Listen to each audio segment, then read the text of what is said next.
सर्वसाहूणं मंगलम भगवान वीरो मंगलम गौतम गणी मंगलम कुंद कुंदाद्यो जैन धर्मोस्तु मंगल सर्वमंगल मांगल्यम सर्वकल्याणकारकम प्रधानां सर्वधर्माणां जैनम जयतु साशिनम् जैनम जयतु साशिनम् येनात्मा बुध्यतात्मेव परत्वेनैव चापरम् अक्षयानंत बोधाय तस्मै सिद्धात्मने नमः।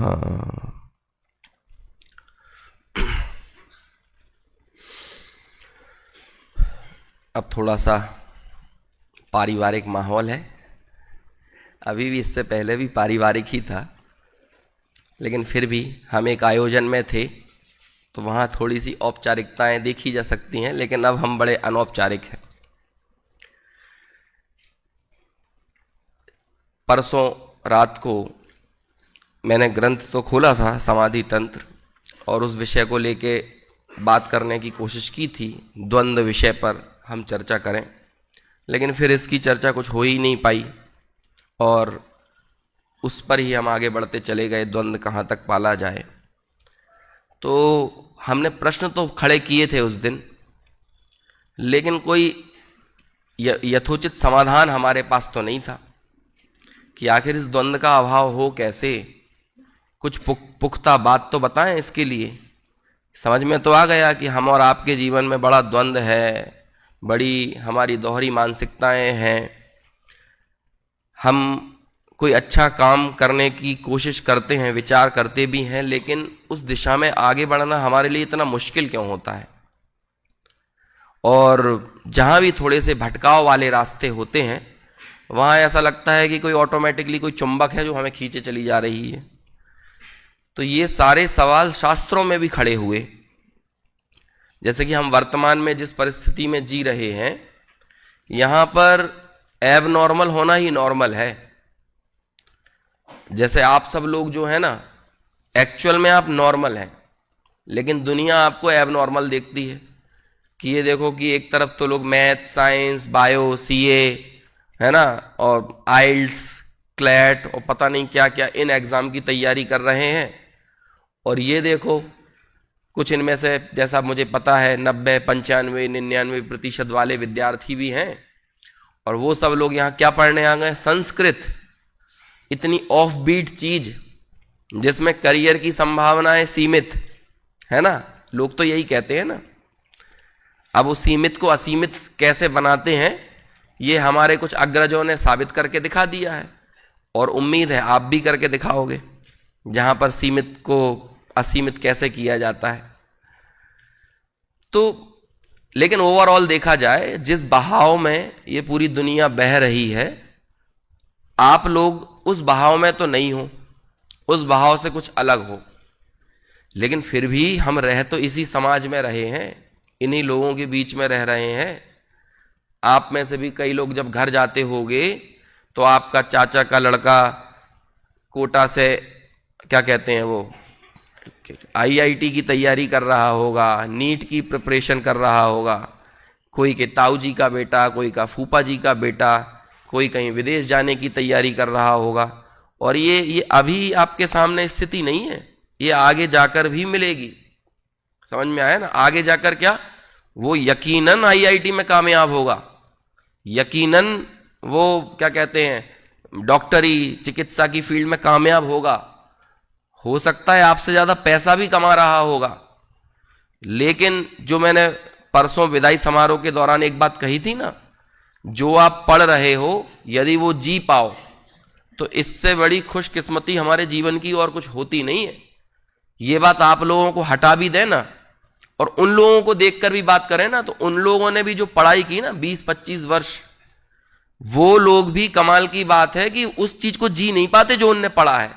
मैं उदाहरण के लिए आपको एक बात बताता हूं। मेरे कजिन ब्रदर हैं, भैया हैं, he is a top class neurosurgeon, मतलब श्रेष्ठ न्यूरोसर्जन जो होते हैं ना, वो हैं जिनका अपॉइंटमेंट 2,500 रुपये का होता है। मतलब यदि आपको 5 मिनट की कंसल्टेंसी करना हो ना तो 2,500 रुपये की फीस है। और उन्होंने ऑलमोस्ट मुझे लगता है कि 36-37 वर्ष की उम्र तक तो पढ़ाई की है, क्योंकि आपको मास्टरी महारत हासिल करने में इतना वक्त लग जाता है। सिर्फ MBBS करना तो BA करने जैसा होता है आज के समय में, उसकी कोई औकात है नहीं, है ना। MS कर लेना मतलब MA जितना होता है, MS की भी कोई वैल्यू नहीं है।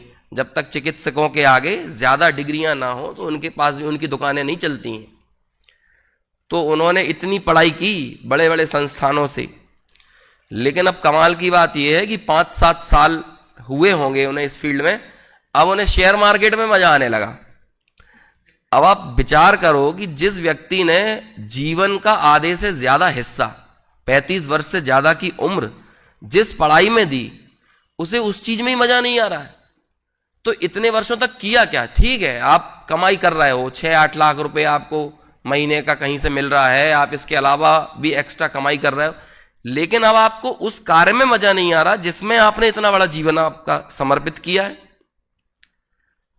हम और आप में से भी, हम सबके लिए वो सबसे दुर्भाग्यपूर्ण दिन होगा जिस दिन हमको इसमें मजा आना बंद हो जाएगा, जो हम ये पढ़े हैं। लेकिन मुझे तो अभी तक की, मैं अपनी स्थिति आगे के कर्म का उदय का मुझे कोई ठिकाना है नहीं, मैं तो इस विषय में इतना इस बात में तो निर्द्वंद हूं। भले निर्द्वंद स्वरूप की खबर कितनी है इस बात को मैं नहीं आपके सामने कुछ बोलता, लेकिन ये बात तो पक्की पता चल गई है, इस बात में क्रिस्टल क्लियरिटी है। और ये क्लियरिटी बहुत पहले से है, जब करियर था नहीं था तब से है, कि भले मुझे ये बात समझ में आए, पचे ना पचे, लेकिन मेरे सुख का जो रास्ता है ना वो तो यहीं से जाने वाला है। मुझे निर्विकल्प निर्द्वंद बनाने वाला कोई जरिया है तो वो मात्र यही है। और ये क्लियरिटी आपको अभी हो जाना चाहिए। ये विषय समझ में आए नहीं आए अलग बात है, ये तो सबको अपने अपने क्षय उपशम के हिसाब से समझ में आएगा, लेकिन ये इतनी बात तो क्लियर हो जाना चाहिए, कुछ चीजों में हम बहुत स्पष्ट होना चाहिए। और आगे जाकर इस मार्ग पर लगाने वाले रास्ते बहुत कम मिलेंगे, आप इस बात के लिए तैयार रहो। और ऐसा ही प्रश्न यहां समाधि तंत्र में आचार्य से किया कि जब हम भोगों के तरफ आगे बढ़ते हैं तो विक्षिप्त होकर बाहर आते हैं। विक्षिप्त यानी टूट जाना, अस्थिर हो जाना, खंडित हो जाना। 37वें नंबर का श्लोक निकला है पीछे, इसके ऊपर प्रश्न किया ना, कुतः पुनर्मनसो विक्षेपो भवति कुतश्चा विक्षेप इत्याह। वो विक्षेप होता क्यों है? मन को विक्षेप होता है। विक्षेप शब्द की आप जितनी व्याख्या कर सको कर लो, इसके पर्यायवाची आप देखोगे तो बहुत तरह के मिलेंगे। टूटा हुआ, पागल, सिर्री, सिर्री शब्द भी है ना। मैं देख रहा था विक्षेप का अर्थ, तो एक जगह सिर्री भी लिखा हुआ था, तो मैंने बताओ ये भी पर्यायवाची बना दिया किसी ने। अस्थिर, चंचल, बहुत सारे अर्थ हैं। तो ये प्रश्न किया कि आखिर ये विक्षेप पैदा क्यों होता है? हम क्यों अपनी मर्जी की चीजें हासिल करने के बाद भी अपने आप को पूरा नहीं पाते हैं, बल्कि कहीं ना कहीं बिखरा हुआ ही पाते हैं। हमें अंदर में ये लगता ही रहता है समथिंग इज मिसिंग। हमने सोचा था, कई लोग जो वरिष्ठ उपाध्याय से अभी फर्स्ट ईयर में होंगे, बस वरिष्ठ उपाध्याय में मैं टॉप कर लूं, क्लास में मैं नंबर 1 पर आ जाऊं। आप आ गए, वो खुशी आपने चंद दिनों तक मनाई भी, लेकिन उसके बाद भी आपको लग तो रहा है ना समथिंग इज मिसिंग। आपका स्मारक कप खेला गया, आपने क्रिकेट में सोचा एक बार ये टूर्नामेंट जीत जाए, आप जीत भी गए, बड़ी ट्रॉफी भी परसों मिल गई, कल मिल गई, पर कल ही मिली है वो कार्यक्रम परसों शुरू हुआ था लेकिन मिलते मिलते पूरा दिन बदल गया, तो आपको वो भी मिल गया। लेकिन इसके बाद भी तो आपको ये लग रहा था ना कि समथिंग इज मिसिंग, कुछ तो छूट रहा है। और ये थ्रू आउट द लाइफ चलने वाला है। आप चीजें पाते जाओगे, लेकिन आपके मन का खालीपन बना रहेगा और आपको ये लगता रहेगा something is missing, something is missing. और वो चीज यहां भी है कि आचार्य से पूछा कि आचार्य, आपने जो बात कही ना कि भोगों के प्रति आकर्षण, भोगों में घुसना, शरीर के प्रति आत्मबुद्धि, इन सब चीजों से मन विक्षिप्त होता है, ये बात तो हम समझ गए। लेकिन प्रश्न ये है कि वो विक्षेप होता क्यों है, ये सवाल है। कुछ ना कुछ खालीपन है, ये तो समझ में आ गया, और वो खालीपन देह के प्रति आकर्षण में है, भोगों के प्रति आकर्षण में है, संसार के प्रति आकर्षण में है। भोगों के प्रति भागने की मेरी ये दौड़, भोगों से सुख मानने की ये मेरी लालसा, सरकते हुए क्षितिज को पकड़ने का जैसा काम है। क्या कहा, समझ में आया कि नहीं? सरकता हुआ क्षितिज, क्षितिज किसको कहते हैं? जहां आसमान और जमीन मिलते हैं, मिलते हैं या मिलते हुए दिखते हैं? कहीं कोई ऐसा पॉइंट है जहां पर जमीन और आसमान मिलते हैं? मिलते हुए दिखते जरूर हैं। अभी आप छत पर खड़े होकर देखोगे तो आपको ऐसा लगेगा कि ये जगतपुरा की पहाड़ियों के पीछे ही मिल रहा है ना? और आप इसे पकड़ने की कोशिश करोगे तो क्या होगा, वो क्षितिज क्या होगा, आप जहां पहुंचोगे ना वहां से सरक जाएगा। और ये कब तक सरकता रहेगा, कब तक सरकेगा? जब तक आप उस क्षितिज को पकड़ने की कोशिश करते रहोगे। ऐसे ही जब तक आप ये चाहोगे ना कि इस विषय से मुझे सुख मिल जाए, इस भोग से मुझे सुख मिल जाए, बोलो ये सुख आपका कब तक सरकता रहेगा? नया एप्पल का आईफोन 16 यदि मैं ले लूं, 16 ही आ गया कि 17 लॉन्च हो गया?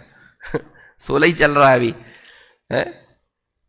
हमारे समय में तो 2 और 3 चला करते थे, तो उसके लिए लोग किडनी बेच दिया करते थे, है ना? एप्पल 4 लेने के लिए, एप्पल 5 लेने के लिए। तो आपको ये लगा कि ये मेरे पास आ जाए तो शायद मैं थोड़ा खुश हो जाऊंगा। लेकिन जब मैं देखता हूं कि वो चीज मेरे पास आ गई तो वो सुख सरक कर कहीं और चला गया।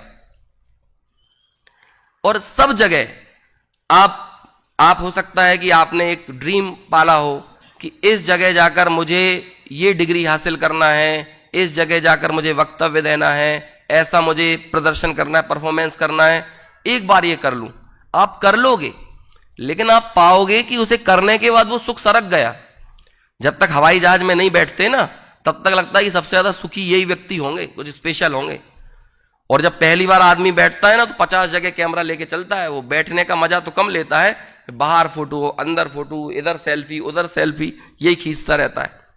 लेकिन 1-2 बार बैठ लिया फिर लगता है ये कोई चीज ही नहीं है, फिर वहां पे दुख दिखने लगता है।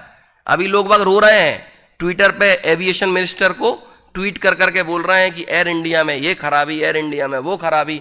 एक आदमी तो ये सोच रहा है कि हमें उड़ने ही मिल जाए, और एक व्यक्ति जो उड़ रहे हैं ना वो सिर्फ उसकी कमियां ही गिनाने में मशगूल है। तो अब ये क्या हुआ, सुख तो सरक गया ना कहीं ना कहीं। आपने सोचा कि फलानी जगह विदेश चले जाएं तो वहां जाकर कुछ सुख होगा, लेकिन वहां जाने के बाद भी ऐसा कुछ नहीं है, वहां से भी सुख कहीं आगे सरक गया है। लेकिन फिर होता क्या है, हम उस चीज को महिमा मंडित क्यों करने लगते हैं दूसरों के सामने? अरे विदेश ऐसा, फलानी जगह ऐसी, ढिकानी जैसी ऐसी। क्योंकि हम जिस सपने को जी रहे होते हैं ना, वो सपना हमारा ईगो बन जाता है। ईगो, अहंकार बन जाता है। जैसे कि आप में से कोई सपना जी रहा हो कि मुझे कलेक्टर बनना है, आईएएस बनना है, नेट क्लियर करना है, प्रोफेसर बनना है। अब आपने लगभग 30 वर्ष की उम्र तक यूनिवर्सिटी का प्रोफेसर, यूनिवर्सिटी का प्रोफेसर, यूनिवर्सिटी का प्रोफेसर, उसमें इतनी अहम बुद्धि हो गई कि वो सपना हमारा अहंकार बन गया। अब होगा क्या, अब आपको लगेगा कि जब मैं किसी यूनिवर्सिटी का प्रोफेसर बन जाऊं, अरे वाइस चांसलर ही क्यों ना बन जाऊं। आप जब बन जाओगे ना तब आप पाओगे यहां तो कुछ भी नहीं है। जितना ज्यादा मैंने ख्यालों में पुलाव पकाए थे, इसे खाने के बाद तो ऐसा कुछ भी नहीं मिल रहा है। लेकिन अब मैं करूं क्या? अब वो मेरा अहंकार था। अब मैं जब आपसे चर्चा करूंगा तो क्या करूंगा? मैं एक झूठे रुतबे का प्रदर्शन आपके सामने करूंगा। अब मैं आपको ये बता, क्योंकि 30 साल का ईगो, मैं ऐसे कैसे आपके सामने बोल सकता हूं कि ये कुछ भी नहीं है, इसमें कोई दम नहीं है। अब तो मुझे बताना ही पड़ेगा ना।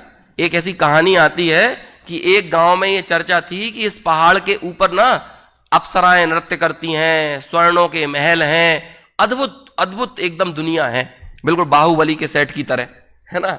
बाहुबली फिल्म आई थी ना जो वैसी कोई दुनिया है। एक बार आप इस पहाड़ पर पहुंच गए तो आपका जीवन में मजा ही मजा आ जाएगा। लेकिन उस पहाड़ पर चढ़ पाना आसान नहीं था। कई लोग कोशिश करते थे लेकिन नहीं चढ़ पाते थे। तो पूरे गांव का ईगो बन गया वो कि इस पहाड़ पर चढ़ना है, कुछ ना कुछ तो है हासिल। एक बलिष्ठ आदमी कई कोशिशों के बाद आखिर उस तक पहुंच गया, चढ़ गया। अब ऊपर जाकर देखता है तो क्या है, कुछ नहीं था, सूखी चट्टानें थी, कुछ भी नहीं था। नीचे तो फिर भी कुछ खाने पीने मिल जाता था, यहां तो खाने के लिए मोहताज है, बस बिखरी सूखी चट्टानें जिन पर सूरज की तपिश पड़ रही है, और वो भी गर्म चिलचिलाती हुई कि वहां कदम रखना मुश्किल पड़े। अब करे क्या, इतने वर्षों का जो ईगो खड़ा हो गया था, उस ईगो का करे क्या। 2-4 दिन बितू के खूब खोज पड़ताल करके कि कहीं तो कुछ सुख होगा, कहीं तो कोई आनंद होगा, जो बातें की जाती थी उन बातों का 2-5% यहां तो कुछ मिल जाएगा, लेकिन कुछ भी नहीं मिला। अब जब वो नीचे उतर के आया तो लोगों ने पूछा, अरे क्या था वहां पे, क्या था, कितना था, कैसा कैसा लगा, कितना मजा आया। अरे वो फिर मालूम क्या बोलता है, अरे तुम लोग जो सुनते हो वो तो 5% ही है, वहां तो इससे भी जबरदस्त आनंदकारी दुनिया है, तुम तो उसकी कल्पना भी नहीं कर सकते हो। ऐसे रत्नों के भंडार, ऐसी अमृत की नदियां, ऐसी ऐसी अप्सराएं, ऐसे सुंदर सुंदर दृश्य, अद्भुत अद्भुत अद्भुत, एकदम जबरदस्त। बाकी सब लोगों में भी फिर उसने एक सपना पैदा कर दिया कि यार इसने मजा लेके आया है, अब हमें भी वहां जाना है। अब वो ये बता कैसे दे कि वो 30-35 साल से मूर्ख बन रहा था, वो किसी सपने के पीछे भागकर अपने आप को सुखी बनाने की जो चेष्टा कर रहा था, दरअसल वो मूर्ख बन रहा था। मूर्खता स्वीकार करना इतना आसान थोड़ी होता है? ऐसे ही कोई व्यक्ति बहुत प्रतिष्ठित हो जाए, 40-50 हजार आदमियों में नाम हो जाए, आजकल तो इतना ही काफी होता है, 100-150 व्यू मिल जाए ना तो उतने में आदमी बोरा जाता है ना। तो आपको बोराने के लिए, पागल होने के लिए कोई ज्यादा जरूरत नहीं है, छोटी छोटी सी चीजें ही हमें पागल बना सकती हैं। अब करें क्या, अंदर तो खालीपन जस का तस विद्यमान है, विक्षिप्तता वैसी की वैसी है, लेकिन प्रस्तुत कैसे करना है उस विक्षिप्तता को, तो बताएंगे तो यही कि आनंद तो भैया हम जहां पर हैं, जिस पद पर है, जिस कद पर है, बस वही है, लेकिन अंदर की विक्षिप्तता तो दूर हुई नहीं है। अब आप क्या करोगे, दूसरे लोगों में एक सपना पैदा कर दोगे, और वो व्यक्ति भी उस विषय की आकांक्षा लिए दौड़ने लगेगा, जैसे दुनिया भर के लोग कर रहे हैं। डॉक्टर बन जाओ, इंजीनियर बन जाओ, करोड़पति बन जाओ, अरबपति बन जाओ। ये करोड़पति अरबपतियों ने लोगों में एक सपना दे दिया है, लेकिन वो अरबपति उस अरब रुपयों के पहाड़ पर बैठकर अभी शून्यता महसूस कर रहा है, लेकिन वो दूसरों को एक सपना दे रहा है यही कि तुम्हें तो इस तरफ ही दौड़ना है। लेकिन तुम्हें वो बात कब पता चलेगी कि यहां खालीपन है, जब तुम वहां पहुंच जाओगे। लेकिन कमाल की बात यह है, तुम भी उस खालीपन का जिक्र नहीं करोगे, तुम भी यही झूठी संकल्पनाएं लोगों के सामने प्रस्तुत करोगे कि आनंद तो यही है। और ऐसा पूरी दुनिया में लगातार चल रहा है। बस चीजों को आप शांति से ऑब्जर्व करो, चर्चाएं करने की जरूरत नहीं है ज्यादा, थोड़ा सा अंदर अपने भीतर ऑब्जर्वेशन की टेक्निक, साक्षी रहने की, ज्ञाता रहने की, शांत भाव से बस वो तैयारी कर लो। आपको दिखेगा अरबपति आदमी, लेकिन अरबपति आदमी को मंच पे बिठा लो तो वो इंतजार में है कि 2 रुपए की माला उस पर कब पहनाई जा रही है। तो बस कुछ नहीं, वहां बैठ के देखो इसे, ये अरब रुपए मिलने से तो बड़ा खुश होना चाहिए, इसे क्या मालाओं की मोहताजगी। लेकिन आप देखोगे कि उसे जो मिला है वो अब किसी और चीज की तरफ भाग रहा है, वो कहीं और भाग रहा है, वो ये कोशिश कर रहा है कि मैं यहां पर बैठा हुआ हूं, मेरा नाम लिया कि नहीं लिया। वो ये सोच रहा है, भाई तू तो अरबपति है, करोड़पति है, तू तो इतना प्रतिष्ठित व्यक्ति है, तो तुझे इस बात से क्या फर्क पड़, तू तो सुखी है ना ऑलरेडी। अब सुखी होने के बाद तू इस बात की परवाह क्यों कर रहा है कि उस मंच से तेरा नाम लिया गया कि नहीं लिया। आप देखोगे वो बेचैन देखोगे, उसका मुंह देखोगे उतरता हुआ, परेशान, विक्षिप्त, टूटा हुआ, खालीपन, चंचलता थ्रू आउट द लाइफ बरकरार है। क्यों है ये, किस दुनिया में है हम। अब इस दुनिया से आगे बढ़कर इस संस्कार से बाहर निकलने का तरीका क्या है। पहले तो देखो प्रश्न किया ये है क्यों, तो देखो उसका उत्तर क्या दिया आचार्य ने। देखो ये श्लोक पढ़ते हैं अपन, अविद्याभ्यास संस्कारई रवशम क्षिप्यते मनः तदेव ज्ञान संस्कारई स्वतस्तत्त्वेव तिष्ठते। देखो बहुत सरल सरल श्लोक हैं इसके, है ना, लेकिन सरलता ही तो बड़ी कठिन है। बहुत जरूरी अपने क्या नाम है, अपने टोडरमल स्मारक के शास्त्री अपने अग्रज भ्राता है ना मनीष जी, वो एक बार ऐसा बोल रहे थे कि भैया दुनिया में अमृत कहीं होता है, ये संकल्पना मुझे तो पता नहीं है ये होता है कि नहीं होता है, लेकिन शास्त्रों में अमृत कहीं है ना तो समाधि तंत्र में है ना। उन्होंने ऐसी इसकी महिमा गाई थी। तो ये एक एक श्लोक, एक एक जो है ना पद, वो अमृत जैसे हैं। वाकई में आप एक चीज को पकड़ लोगे ना तो आपको बहुत सारे प्रश्नों के उत्तर मिल जाएंगे। तो यहां पर क्या अविद्याभ्यास संस्कार, ये छिपता है क्यों? क्योंकि हम अविद्या के अभ्यास के संस्कारों से ग्रसित हैं। मां पिता अपने बच्चे को पैदा करते हैं और इसी तरफ झोंकने के लिए तैयार हो जाते हैं कि तू बेटा आगे चलकर अविद्या का अभ्यास कितना कर सकता है।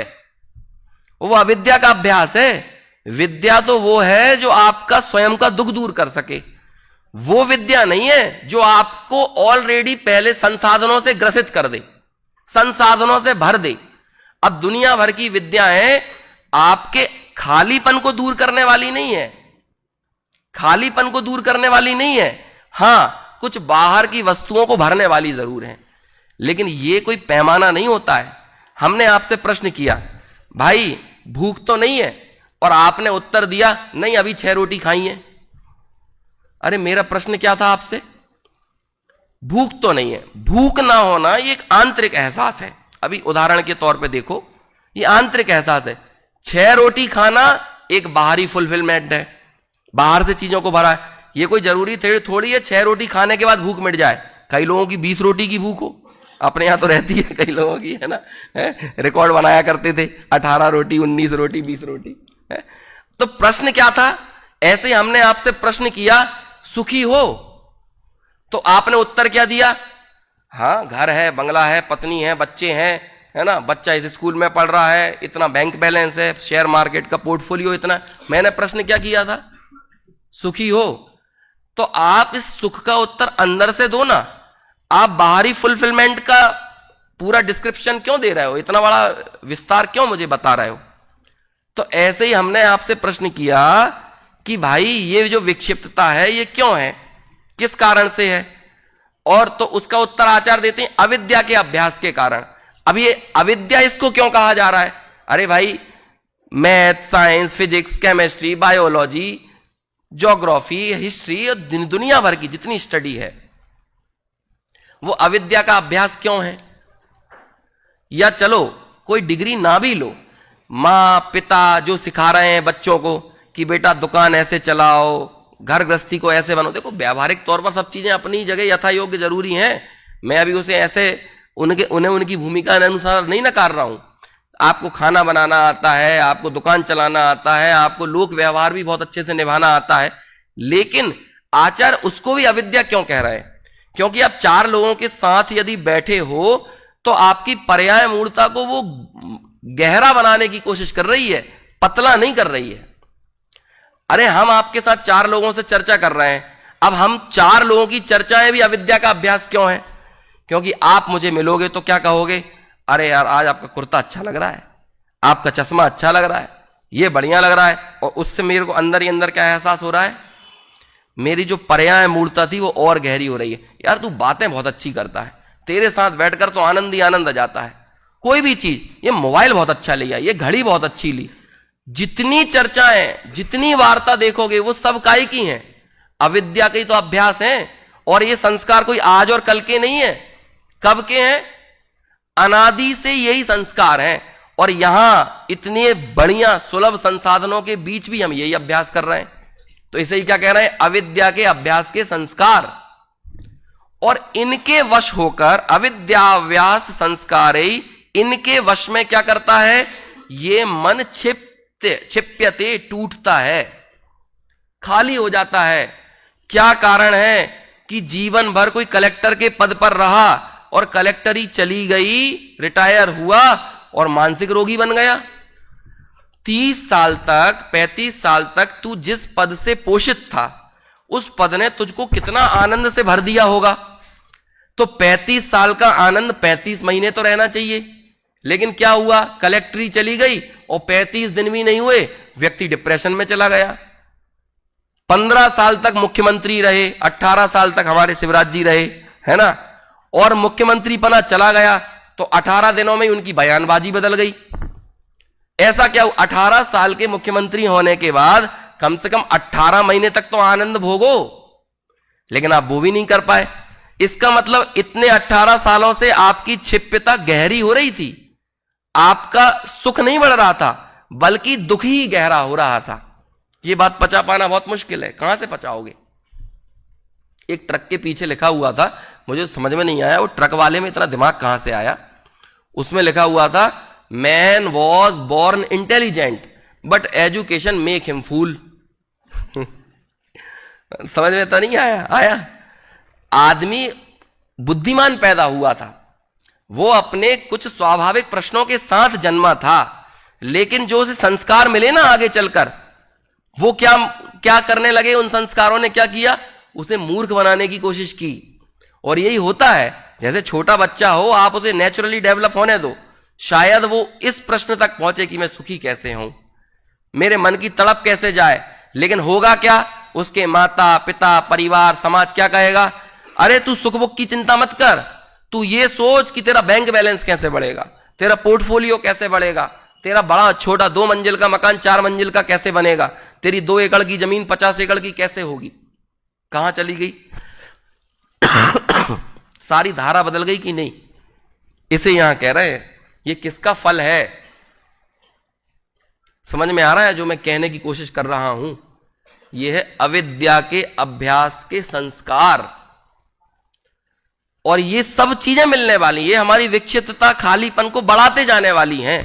तो फिर अब अगला प्रश्न ये उठता है कि ये विक्षिप्तता दूर कैसे हो, इन संस्कारों के विरुद्ध करें क्या। अभी मैं इसकी उदाहरण देता चला जाऊंगा तो मेरे को बहुत समय लग जाएगा, इसलिए मैं रिटर्न मारता हूं थोड़ा सा, है ना, यू टर्न। क्या है ना कि कलेक्टिव अनट्रुथ इतना ज्यादा कलेक्टिव है कि वो ट्रुथ लगने लगता है। अनट्रुथ असत्य इतना ज्यादा सामूहिक है कि वो असत्य हमको सत्य लगने लगता है। एक नई गाड़ी में नई गाड़ी हो, नया मकान हो, नया बंगला हो, अच्छा बैंक बैलेंस हो, पैसा हो, अच्छे कपड़े हो, ज्वेलरी हो, इस सब की बात करने वाले लोग इतने ज्यादा हैं और इतने कलेक्टिव हैं कि एक्चुअल में ये अनट्रुथ है, लेकिन ये ट्रुथ लग रहा है। और इतना ज्यादा ट्रुथ लग रहा है कि हमने ट्रुथ को खोजने की सारी संभावनाओं को छोड़ दिया है। और ट्रुथ, सत्य बताने वाली जितनी बातें हैं, वो बातें ही हमें सबसे ज्यादा झूठी, एब नॉर्मल लगती हैं। जो मैंने शुरुआत की थी ना चर्चा, कि एब नॉर्मल ही नॉर्मल बन पड़ा है, और जो नॉर्मल है वो एब नॉर्मल हो गया है। आप अपने जीवन के मूलभूत प्रश्न की खोज करने के लिए आगे बढ़ रहे हो। जे त्रिभुवन में जीव अनंत, सुख चाहे दुख ते भयवंत, ये मूलभूत प्रश्न है। और आपने अपने जीवन का छोटा सा दायरा, अरे 40-50 वर्ष की कोई औकात नहीं होती है। अभी हम खुद ही देखते हैं ना, जब आप लोगों का विदाई समारोह चल रहा था तो ऐसा लग रहा था कल की बात हो, और आप लोग 15-20 साल बाद ये देखोगे जैसे शास्त्री करना कल की बात हो। अब जब हम पढ़ के निकले थे ना तो जिन कुमार जी का आता पता भी नहीं था लेकिन अब जिन कुमार जी को ही यहां से शास्त्री किए हुए कितना टाइम हो गया। अब आप बता सकते हो कितना टाइम चुटकियों में निकल गया, पता नहीं चला। अब इन 15, 16, 20 वर्षों का यदि कोई मूल्यांकन करे, तो मैं यदि एक बाहर की दृष्टि से इसका मूल्यांकन करूं तो क्या होगा। मैं पहले बेरोजगार था, आज मेरे पास रोजगार है, 1,00,000, 1.5 लाख, 1.25 लाख जो भी है उतना मेरे महीने के अकाउंट में आ रहा है। तो ये चीज कोई बहुत बड़ी चीज है क्या, और कोई स्पेशल चीज है? अरे इससे ज्यादा करने वाले, कमाने वाले बहुत है और खाली हैं। तो तुम भी यदि लग रहा है कि तुम इससे भर गए हो ना, तो तुमसे बड़ा मूर्ख और कोई है नहीं। यदि 15-20 वर्ष की उम्र को तुमने ये देखा, मैंने इतना इन्वेस्टमेंट किया था, वो आज इतना हो गया। इन्हीं पूज्यपाद आचार्य ने इष्टोपदेश में लिखा ना कि दुनिया की मूर्खता तो देखो कि जब वो जो बैंक में पैसा जमा करे, मैं अपनी भाषा में बता रहा हूं, यदि बैंक का 50,000 रुपए बढ़ के 70,000 हो जाए तो उसे 20,000 का मजा आता है कि 15 साल में 50,000, 70,000 हो गए, लेकिन तेरे 20 साल चले गए वो नहीं दिख रहा। देखो तो मूर्खता की पराकाष्ठा कि जो समय चला गया, अब ऐसे ही मैं ये कहने लगूं मेरे पास पहले घर नहीं था आज घर है, मेरे पास पहले पैसा नहीं था आज पैसा है, देखो तो मूर्खता की पराकाष्ठा। मेरे जो 20 वर्ष चले गए उसमें मैंने अपने जीवन के मूलभूत प्रश्न की तो तलाश नहीं की, और मैंने अपने जीवन का मूल्यांकन किस बात से किया और श्रेष्ठता किस बात से मानी कि बाहर से क्या बढ़ गया, बाहर से क्या बढ़ा ये मत बताओ, अंदर का खालीपन कितना घटा वो बताओ। सवाल तो अंदर का था, उत्तर बाहर से दे रहे हो, तो ये तो कितनी बड़ी गलती है ना। तो अब इस अविद्या के अभ्यास के संस्कार से बढ़ने का उपाय क्या है? कहते हैं तदेव ज्ञान संस्कारई, जो संस्कार अविद्या से गहरे हुए थे वो संस्कार विद्या से, अभ्यास से, ज्ञान से, सम्यक ज्ञान से वो संस्कार ढीले पड़ेंगे। तो क्या कहा? तदेव ज्ञान संस्कारई। सोच रहे हो कमाल जो आपको यहां मिला है, सोच रहे हो कमाल क्या मिला है? दुनिया में ये संस्कार कहीं नहीं मिलते, वो संस्कार अब डेवलप हो रहे हैं। तदेव ज्ञान संस्कारई। अब इन संस्कारों को जिंदा रखना ये आपकी जिम्मेदारी है। यहां से जाने के बाद जो फाइनल ईयर के विद्यार्थी बैठे हुए हैं, क्योंकि अब जो यहां से निकलने के बाद है ना, अब तो आपको पतले धागे पे चलना है, और बस अब उस धागे पे चलते हुए आपको पता नहीं चलने वाला है कि यहां गिरे कि यहां गिरे, और दोनों तरफ कुआं और खाई है, और जहां भी गिरोगे सो मरोगे। असाता में गिर जाओ चाहे साता में गिर जाओ। हम और आप में से कई लोग हैं, लोगों से प्रश्न करो, निकल गए यहां से 5-5, 8-8 वर्ष का अभ्यास करने के बाद। अब अपने लोगों से ही कई बार आप कहोगे ना कि भैया 1 घंटा स्वाध्याय का समय निकालो, तो वो इतने सारे बहाने आपको पकड़ा देगा ना, आपको लगेगा ठीक है भैया जो कर रहे हो बढ़िया है। वो कहेगा अब तुम्हें अनुकूलता है इसलिए तुम इतना स्वाध्याय कर लेते हो, अभ्यास कर लेते, तुम्हें ऐसा बोलने वाले मिलेंगे। टेक इट ग्रांटेड लिया जाएगा यदि आप अभ्यास कर रहे हो तो तुम्हें अनुकूलता है। एक बात गांठ बांध लेना, तत्व अभ्यास अनुकूलताओं पर नहीं प्राथमिकताओं पर निर्भर करता है। यदि आपकी प्राथमिकता ये रहेगी ना तो अनुकूलता और प्रतिकूलता से कुछ फर्क नहीं पड़ेगा, नहीं तो प्रतिकूलताओं के भंवर में भी डूबोगे और अनुकूलता में और ज्यादा डूबोगे, और ज्यादा डूबोगे। प्रतिकूलताओं में तो कदाचित इसकी याद आ जाएगी, अनुकूलताओं में तो याद भी नहीं आने वाली है। जब आप बेरोजगार रहोगे तो तब तो याद आ जाएगा, लेकिन जब 2-5 लाख की नौकरी लग जाए ना तब जरूर याद नहीं आएगा। इसकी संभावनाएं बहुत बढ़ जाती हैं। तो इस पतली रेखा पर चलना है, इसलिए इन संस्कारों को जिंदा रखने की जिम्मेदारी बहुत बड़ी है। तदेव ज्ञान संस्कार, क्योंकि यही वो संस्कार हैं जिससे हम तत्व में, अपने तत्व में, लिखा ना स्वतत्व स्वतः तत्वे अवतिष्ठते, हम स्वयमेव, ये कितनी बड़ी बात है। आप ज्ञान का अभ्यास करो, आप स्वतः अपने आप तत्व में अवतिष्ठित हो जाओगे, और ज्ञानाभ्यास छोड़ोगे तो अपने आप विक्षिप्त हो जाओगे। कितनी सिंपल और सरल बात है, लेकिन सरल बात समझना बड़ा कठिन है। अपने आप, अभी अपने आप शब्द आप समझ रहे हैं क्या है ये अपने आप? देखो 5 मिनट में मैं 2 ग्रंथों के रेफरेंस और देता हूं संस्कार के लिए, क्योंकि 5 मिनट का ही समय है। इसकी 83वीं गाथा है प्रवचन सार की, निकल सकती है तो निकालिए जरा 83वीं गाथा की टीका।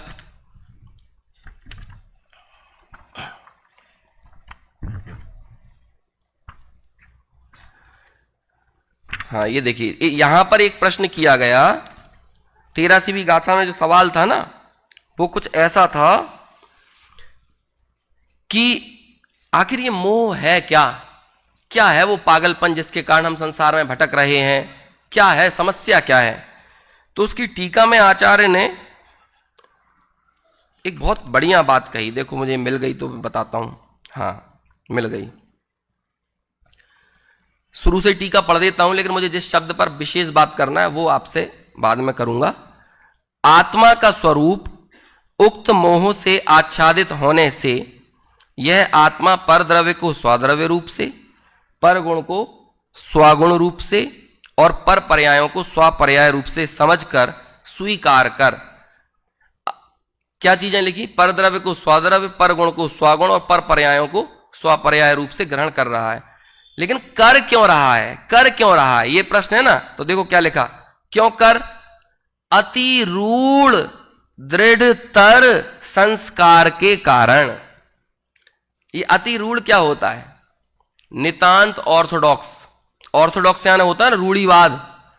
बोलो, आपके मिथ्यात्व से ज्यादा बड़ी कोई रूढ़ी चली आ रही है जिंदगी में? और मिथ्यात्व से बड़ी कोई ऑर्थोडॉक्स मेंटेलिटी है? मोह से बड़ी कोई मेंटेलिटी है? और इसके कारण होता क्या है?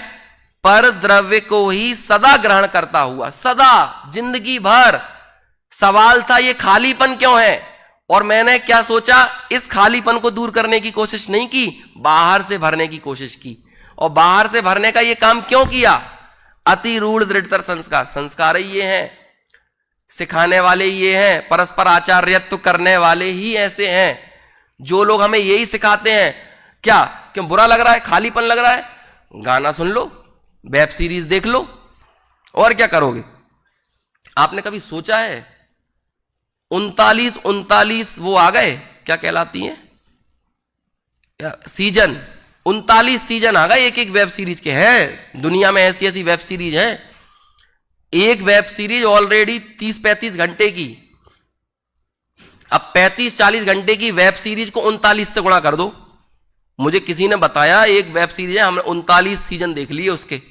कहीं की, कहां की थी, मिस्र वगैरह की कोई सी जगह, तुर्की की। 39 सीजन देख लिए। क्या पूरा तुर्की एम्पायर, क्या ऑटोमन एम्पायर की कहानी है। मैंने कहा तो तुझे मिला क्या, तुझे याद भी हुआ है वो ऑटोमन एम्पायर क्या है, जो 39 वेब सीरीज में तूने देख लिया है? तेरे अंदर का खालीपन था और तूने 39 वेब सीरीजों से भरने की कोशिश की है। और लोग यही कहेंगे, तुम खाली हो तो क्या करो, ये कर लो भैया, खाली हो थोड़ा दुकान पे बैठ जाओ, खाली हो तो ये कर लो।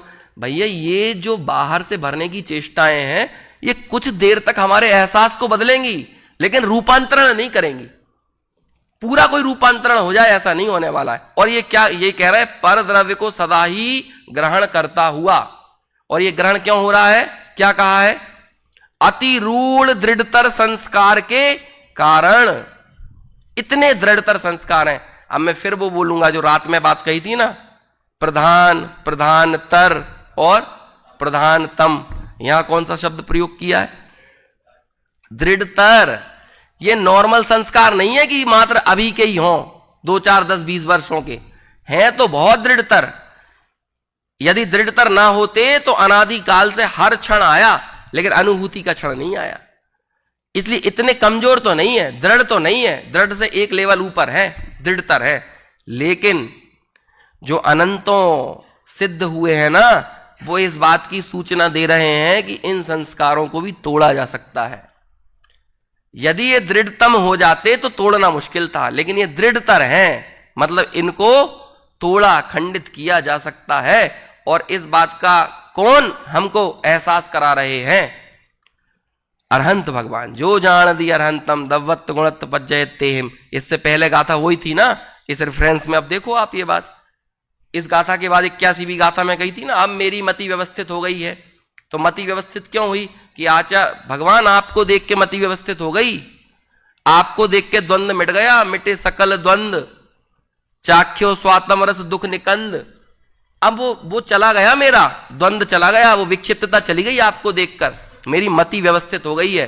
अब नहीं रहा मेरे दिमाग में कोई डाउट, मैंने सोच लिया है जैसे आप मुक्त हुए हो ना, ऐसे ही मैं मुक्त होऊंगा। इन संस्कारों को तोड़ूंगा। तो इन संस्कार, जब विलेन इतना पावरफुल है तो हीरो भी तो ऐसा ही होना चाहिए। इन संस्कारों के खिलाफ कुछ और संस्कार खड़े करना पड़ेंगे कि नहीं? और वो संस्कार कैसे खड़े होंगे? निकालिए 86वीं गाथा की टीका, पीछे निकालिए 86वीं, इसके 2 गाथाओं के बाद। मैं सिर्फ इशारा कर रहा हूं, जानते तो आप मुझसे थोड़ा ज्यादा ही हो, है ना, लेकिन मैं बस इशारा कर रहा हूं, बस आप इसके और गहराई में उतरना और मंथन करना। पढ़ता हूं ये दूसरे पैराग्राफ से। सर्वज्ञ कथित होने से पूर्णता अबाधित आगम ज्ञान को प्राप्त करके उसी में क्रीड़ा करने से प्राप्त संस्कार। अब जब विलेन ऐसा था, अति रूढ़ दृढ़ता संस्कार वाला, तो अब जो संस्कार खड़े करना है तो वो कहां से मिलेंगे?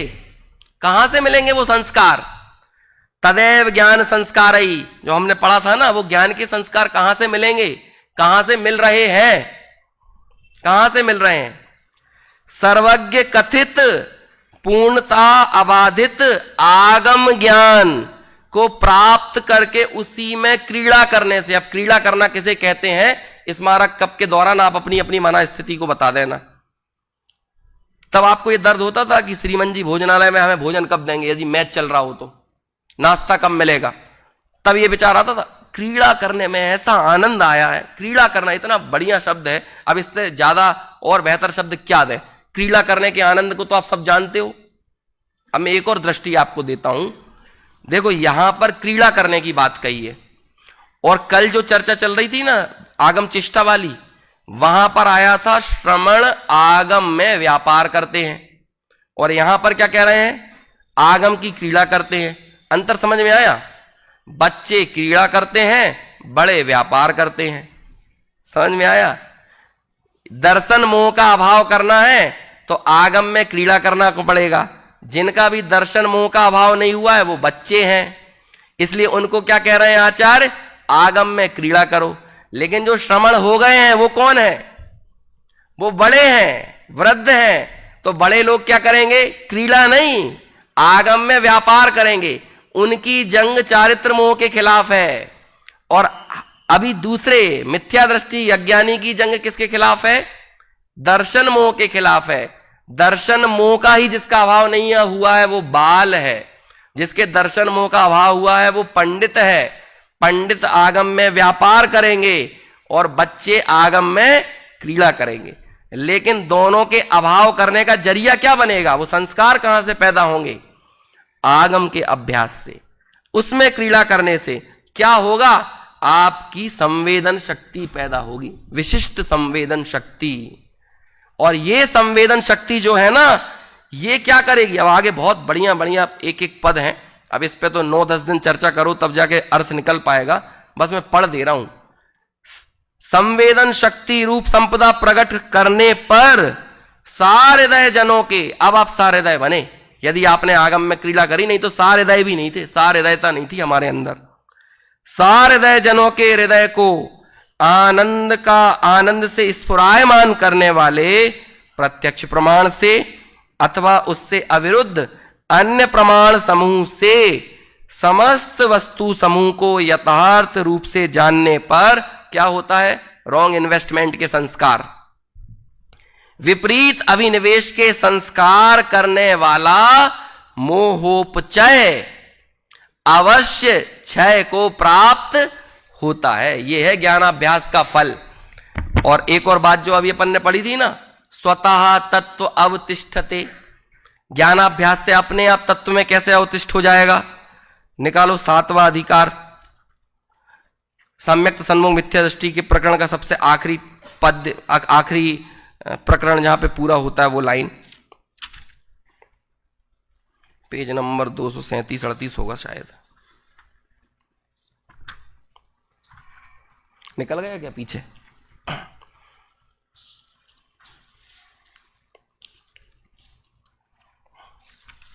हाँ, पेज नंबर 260 5 लब्धियों के ऊपर देखो क्या कहते हैं। पहले यहां पर आचार्य ने क्या किया, इस भाव में अभ्यास करके वाली लाइन निकालिए, इस भाव में अभ्यास करके। इसके पीछे आइए, एक पेज पीछे, और तत्व विचार के ऊपर इस प्रकार अभ्यास, इस भाव में अभ्यास करके, इस भाव में अभ्यास करके आप सब कर रहे हैं ना, आगम में क्रीड़ा करना, आगम में अभ्यास करना। इसके ऊपर पंडित जी ने पूरी अभ्यास की पूरी परिपाटी बताई, वाचना, प्रच्छना, आमनाएं, अनुप्रेक्षा, धर्मोपदेश सब बताया, कैसे करना है सब बता दिया। जब वो ईमानदारी से अभ्यास करोगे, वो ईमानदारी चाहिए, समझ में आया?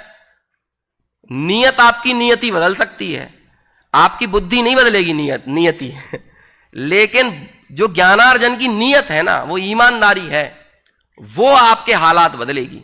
तो वो ईमानदारी तो होना चाहिए, वो इतनी पवित्रता होना चाहिए अभ्यास में। ऐसा अभ्यास यदि आप करोगे तो क्या होगा, पढ़ो ये लाइन पूरे सब लोग मिलके।